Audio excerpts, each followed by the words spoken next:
நம்ம காலையில் வச்ச தேங்காய் சட்னியை மதியானத்துக்கு நல்லா கத்திரிக்காய் குழம்பா வச்சுக்கலாம். நான் கத்திரிக்காய் வந்து 100 கிராம் சின்ன சின்னதாக கட் பண்ணி வச்சுருக்கிறேன். கத்திரிக்காவை வெங்காயம் கட் பண்ணி வச்சுருக்கிறேன். இப்போ நம்ம தாளிக்க ஆரம்பிச்சிடலாம்.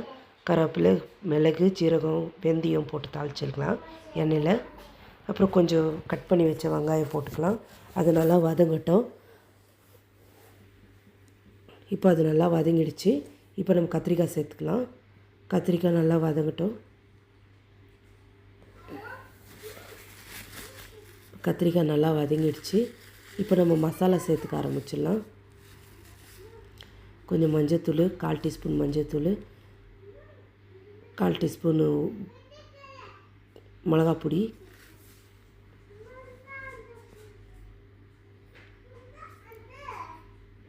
ஒரு டீஸ்பூன் தனியாத்தூள்,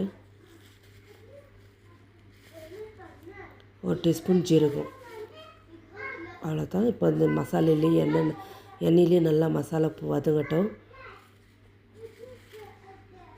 இப்போ நல்லா வதங்கிடுச்சு மசாலாவில். இப்போ நம்ம கொஞ்சம் தண்ணி ஊற்றிக்கலாம்.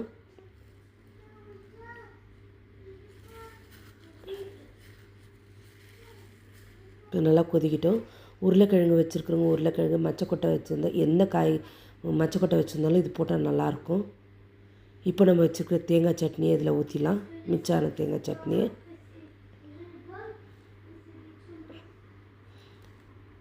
நான் வந்து உருளைக்கிழங்கு பதில் மச்சக்கொட்டை போட்டிருக்கிறேன்.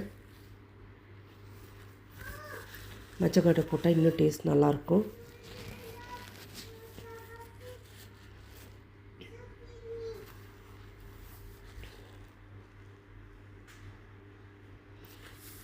மச்சக்கொட்டை போட்டு கொஞ்ச நேரம் வேக விடலாம். இப்போ இந்த டைமில் நம்ம தேங்காய் சட்னியில் ஏற்கனவே உப்பு இருக்கும். அதனால் நம்ம உப்பு பார்த்து சேர்த்துக்கணும். உப்பு இருக்கான்னு செக் பண்ணிவிட்டு பார்த்து உப்பு சேர்த்துக்கணும்.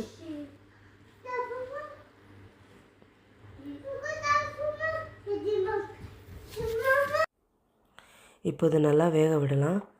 இப்போ நல்லா இது வேகட்டும். இப்போ இது நல்லா வெந்து வந்துருச்சு. பார்க்குறதுக்கு ரொம்ப சுவையாக இருக்கும். சாப்பிட்றதுக்கு ரொம்ப சுவையாக இருக்கும். அவ்வளோ எம்மியாக இருக்கும். இது குழம்பு தேங்காய் சட்னியில் செஞ்சோன்னு சொல்லிட்டு யாருன்னா